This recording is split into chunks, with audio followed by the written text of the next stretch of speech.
Olá, está no ar o Rede de Olhares aqui na UX TV, canal de identidade. Nós que também somos parceiros do canal Futura. O programa começou hoje com uma música muito bonita do Everaldo Correia. Tudo bem, Everaldo? Tudo certo, Marcos. Seja bem-vindo. Muito obrigado, é um prazer estar novamente na UX TV. Eu quero saber já de imediato, há quanto tempo tu toca acordeon, Everaldo? Eu estudo acordeon há 10 anos, mas toco bailes gaudérios há 8 anos. Na atualidade estou com 18. Legal, muito legal a tua música. Obrigado. Que música que foi essa, esse trecho? La Casa do Léo do Chamamé, é um chamamé correntino. Legal. Daqui a pouco nós vamos escutá-lo de novo, mas agora eu já quero saber uma pergunta, Everaldo. Tu gosta de caçar? Pescar? Olha, gosto assim em épocas de férias, que a gente não tem muito tempo, sempre viajando na estrada, mas acho bacana, acho divertido. Legal, muito obrigado. É sobre isso que o Rede de Olhares vai tratar hoje. Vamos conversar sobre a caça e a pesca.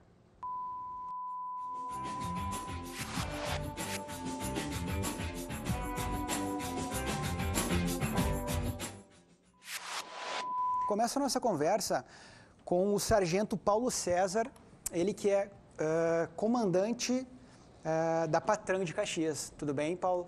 Tudo bem, boa noite. Ainda existe muita caça ilegal em Caxias e na região? Bom, infelizmente ainda existe muita caça ilegal em Caxias e em toda a região da Serra. A gente gostaria de relatar que não, né? Sermos mais otimistas, mas infelizmente os nossos trabalhos diários aí eles acabam nos reportando para uma outra realidade. Douglas, bem-vindo. Douglas, Obrigado. que é instrutor de tiro. Como é que funciona o seu trabalho, Douglas? Existe muita procura por esses cursos? Inicialmente, assim, o meu trabalho ele envolve, assim, quando uma pessoa deseja adquirir uma arma de fogo, tanto por parte da Polícia Federal quanto por parte do Exército Brasileiro, né, no caso da CR, para o caçador, né, no atirador. Então eu faço avaliações de tiro, né, que consiste no manuseio do armamento, o tiro propriamente dito, e também assim eu faço um teste de aptidão técnica, envolvendo a questão de segurança, a questão de manejo, legislação, né, e assim tornando, no caso, o adquirente da arma, assim, ele apto ou inapto também ao uso do armamento. Nós temos vários caçadores aqui, temos comerciantes também, pessoas que trabalham com itens de caça e pesca. Vamos conversar primeiro com o Gustavo. Tudo bem, Gustavo? Bom, boa noite. Gustavo é comerciante, trabalha em uma loja de itens de caça e pesca em Caxias. Como é que tu avalia, Gustavo, na tua opinião, essa questão da caça aqui na região? Na verdade, a gente trata o assunto não como caça, mas como controle. Um pouquinho mais perto. A gente tem hoje a questão do controle do javali, então não daria para misturar, vamos dizer assim, com a palavra caça em si. A gente passa uma fase onde, de certa forma, o olhar que a gente tem por fora do politicamente correto, ele acaba como demonizando algumas áreas que a gente tem referente a armamento de fogo e caça em si. Então a gente faz um trabalho também para desmistificar um pouco a questão, a tirada do foco violência ou animais e colocar onde a gente trabalharia especificamente, segurança, defesa ou, no caso do abate, o controle de um animal que não é nativo de uma região, que foi introduzido e precisa ser controlado. O javali ele foi até um certo ponto, ele foi introduzido como criação aqui no Brasil, tá? Mas para restaurantes, de forma alguma, inclusive por controle do IBAMA, até propriamente dito.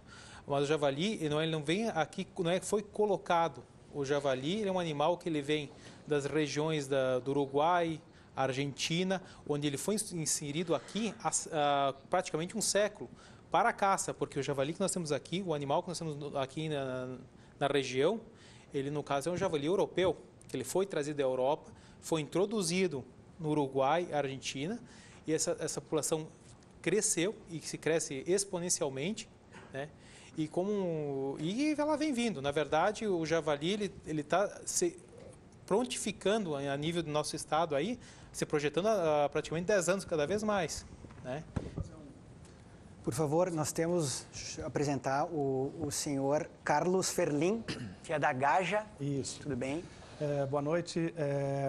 De alguns anos para cá, notou-se que essa série de danos que estava ocorrendo em vários locais aqui no Rio Grande do Sul, né, se estendendo para outros estados no Brasil também, provocados por javalis acelvajados ou seus híbridos, cruzas desses javalis que foram introduzidos aqui com porcos que eram criados a campo, como a gente diz, né? sem cercas e tal, e ele se difundiu. Isso, na verdade, ocorre há bem mais do que esse tempo que o colega estava comentando aqui, né? E isso não é uma questão só aqui do Brasil. Na verdade, com toda a vinda dos imigrantes europeus aqui para o continente americano, não só aqui, mas na América do Norte, foram introduzidas também, precisava uma fonte de proteína, né? E se trouxe animais, e o porco sempre foi um animal, né? Todos os porcos são descendentes do javali europeu, né? Alguns foram domesticados, depois se tornaram acelvajados de novo, cruzaram com javalis acelvajados e hoje tem esse problema instalado. A nossa entidade ambientalista tem assim como prioridade, né, defender a agricultura orgânica, para que a gente coma com menos veneno. Mas para isso aconteça também tem que ter um ambiente que seja favorável. E logicamente que nós defendemos também que os animais sejam preservados. No caso da discussão da caça, a caça é uma ação que o homem já deve ter extinto ela. Nós não se concebe mais que o ser humano cace com arma de fogo. Isso é uma coisa...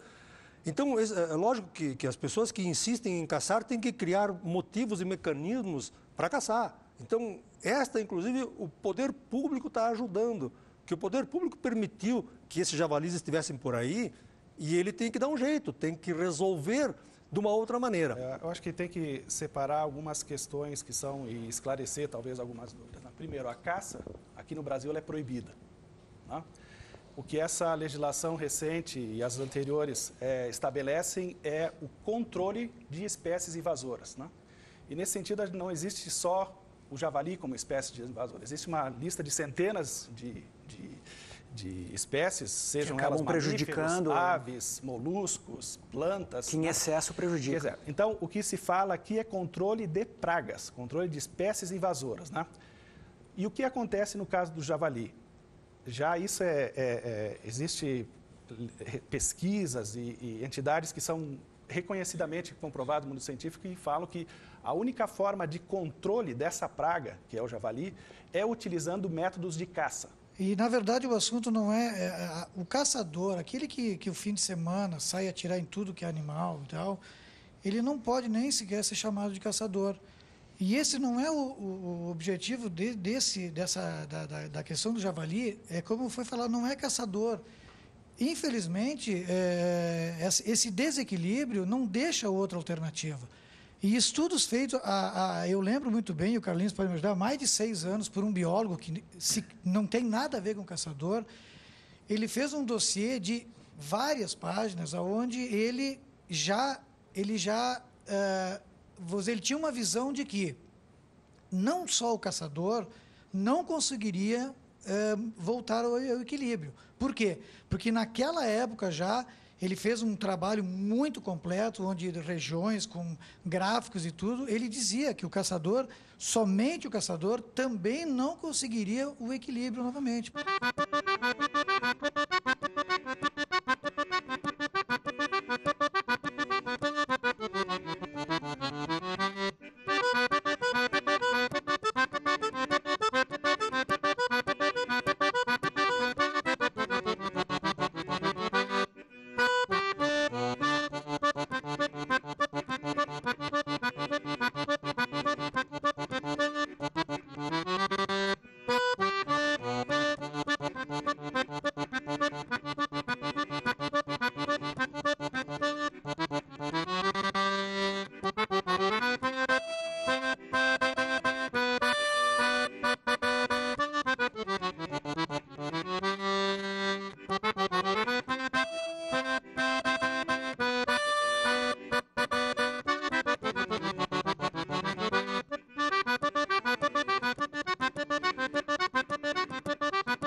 A caçada vem de berço, digamos assim, né?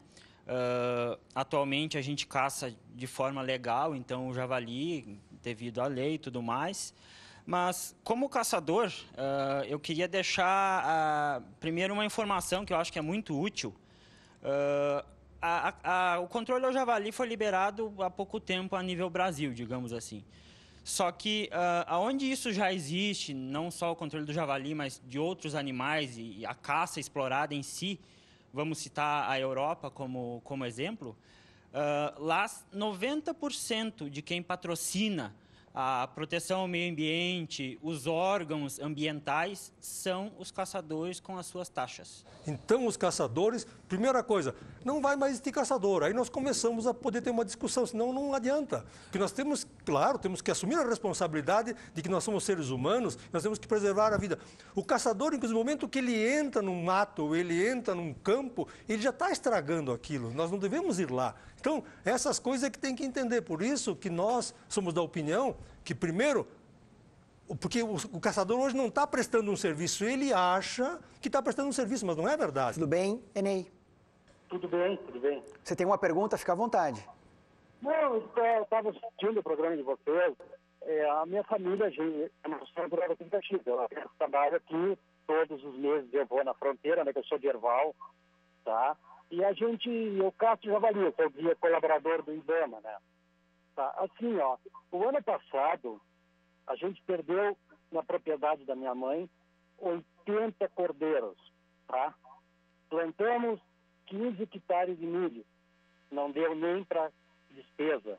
Tá? E a gente lá, a maioria do pessoal que caça na fronteira, não tem CR. A gente fez a revisão de matilha com um técnico do IBAMA, né? A gente abate o javali com faca. Então, assim, o javali, ele come também raízes. Mas ele, como um animal onívoro, um animal muito antigo, o que ele come também? Ele vai comer o milho, ele vai derrubar o pé, ele não vai comer a espiga mais grossa de baixo, ele vai comer o broto. É mais saboroso e mais fácil de digerir. Quando não tem milho, ele vai comer o pinhão. Então, nossos pinheiros que nós temos por aí, né, é um animal grande. Quando não tem o pinhão, daqui a pouco ou tem o pinhão e tem o milho, tem a criação. No caso, tem até as imagens ali. Tem ovelhas, animais de pequeno e médio porte, que em vez de degustar uma raiz, é muito mais fácil tu ir atrás de proteína, porque ele é onívoro, ele come proteína. É muito mais fácil ele comer a criação, como até mesmo o telespectador falou antes. Não só a ovelha. Se os humanos não se nós estamos falando, exatamente. Se for de pequeno porte, uns 20, 30 quilos, por que não? Uma criança. Vale a pena ressaltar, e talvez essa seja a principal função da gaja, né? O que a gente nota no dia a dia é uma falta de informação extrema, um desconhecimento sobre detalhes de toda a espécie, né? E uma das coisas que se quer, e isso eu acho excelente, programas como esse e eventos, essa divulgação, é justamente trazer essa informação à pauta, essa discussão à pauta, né? Conversar e se colocar. Existem já uma série de estudos em entidades renomadas, universidades. Aqui no Rio Grande do Sul, algumas das universidades já estão trabalhando. A Universidade aqui de Caxias já tem linha de pesquisa nessa área, né? Que comprova que realmente existem danos que precisam ser combatidos, né? Que ele é uma praga, que ele não tem inimigos naturais, como comentou o colega, e que precisa ser combatido. E que, principalmente para esse pequeno produtor, né? Ele gera danos que são irreparáveis, né? Ele pode arruinar uma safra, né? Eu imagino, numa lavoura orgânica, normalmente são pequenos produtores, né? Vai tudo. Se bater uma vara em questão de uma noite, 2, ele pode eliminar uma lavoura por completo, não? Tá Até certo. o Maico já participou de algumas caçadas comigo. Hein, Maico? Quantas vezes nós no campo ali, fazendo um manejo javali, 9, 10 horas da manhã, o cara liga, vem cá, tio, os bichos aqui acabaram com a minha plantação, que vocês não vão vir aqui? Isso que o Douglas tá comentando é muito útil, porque muitas vezes o vizinho do fulano sabe que você vai lá caçar o javali, controlar o javali, e acaba, os próprios vizinhos te chamam, tu vai vir aqui, como o Douglas disse, muitas vezes tu não pode ir. Então, como o seu Orlando disse, não é que o produtor vai te dar um tiro. Contrário, o produtor é quem liga pedindo para a gente ir lá abater o javali. A caça ao javali, hoje em dia, ela é um pouquinho complicada, que nem nós estávamos falando, devido a esse fato todo, as opiniões diferentes. Eu acredito que, na verdade, isso se dá pela falta de informação, que nem o nosso amigo tinha falado. Eu acredito que uma pessoa que tenha ido a campo uma vez, pelo menos, acompanhar o controle do javali, o combate, essa pessoa, com certeza, ela iria mudar. Eu acredito que o seu Orlando, na falta de informação. Eu concordo com o senhor relativo ao que o senhor falou sobre o rapaz, aquele que mata o tatu, que mata o veado. Concordo e lhe ajudaria de qualquer forma a fazer isso aí. Só que eu acho que, como se tratando do javali realmente é uma praga, isso aí tem que ser combatido. Não existe outra maneira a não ser a caça e a tiro. Uma coisa que não foi dita é que um dos principais responsáveis por essa disseminação dessa praga foram as próprias autoridades. Quando começou a criação do javali, o IBAMA quis legislar sobre o criador. E na nossa região aqui, e em muitas partes do Brasil, muitas criações em confinamento. Na ocasião, o IBAMA impôs regras para esses criadores. Regras que inviabilizaram o pequeno e o médio produtor, porque tinha que ter um muro de 1 metro de pedra para dentro, uma cerca de fios estreitos, cerca elétrica, a cariotipagem dos animais e um chip para identificar os animais. Certo. Isso inviabilizou todo mundo. Tudo bem, seu Jorge? Tudo bem, como vai? Em primeiro lugar, gostaria de parabenizar pelo programa e, inclusive, eu sou muito conhecido aí do Carlos Serlim, me conhece muito bem, sou caçador desde quando começou o javali na nossa região, IP, campestre, vacaria e tal. A minha pergunta seria para o senhor Orlando. Ele disse, pelo que eu entendi, que ele não ensinaria uma técnica de caça ao javali ou de extermínio ao javali enquanto não fosse extinto os caçadores. Muito bem. Até aí eu concordo com ele que há caçadores que não são caçadores no nosso meio. Não é o meu caso e nem de muitas pessoas que eu conheço que caçam com a gente, que a gente é uma família realmente o caçador verdadeiro. No caso, como ele disse que não ensinaria a técnica, eu pergunto a ele, e quem paga para nós o prejuízo das lavouras e de tudo que está acontecendo nessa região, inclusive a minha família e eu, que também somos produtores, e quem pagaria esse prejuízo a nós se nós não temos como combater o javali? Certo, muito obrigado, Jorge. Resumidamente, Orlando, por favor, fica à vontade. É simples, é só contratar um técnico e ele paga o técnico e o técnico dá a solução, não tem problema. Eu acredito que a forma mais viável do abate do javali seria por método de matilha. Mas, conforme nós já estamos relatando e debatendo sobre o assunto, eu acredito que a gente teria que ter o apoio, inclusive, da Patran e outros órgãos. A gente não é contra, a gente é a favor. Que a partir do momento que a gente for apoiado, evita acontecer isso que o senhor Orlando comentou há pouco. Abate de outros animais e assim por diante. A pesca me parece que é um pouco mais tranquila, né, Ítalo? Seja bem-vindo. Boa noite a todos. Eu acho que Vocês fazem parte da Agapia, né? Isso, Agapia e Fegapia agora. Eu acho que a gente caiu de paraquedas numa discussão aqui hoje, porque era para nós falar de pesca esportiva, mas o tempo está bem limitado. A pesca, na verdade, ela também tem os seus problemas assim, ambientais, tem problemas com fiscalização, mas o nosso esporte é o esporte mais praticado no mundo. Ele ganha de futebol americano, basquete, caça. A pesca é o esporte mais praticado no mundo e a maneira como nós pescamos, ela é uma maneira como a gente... nossos regulamentos, nossa intenção é sempre devolver o peixe vivo para a água. Então, o dano ambiental que nós fazemos em cima da pesca é mínimo.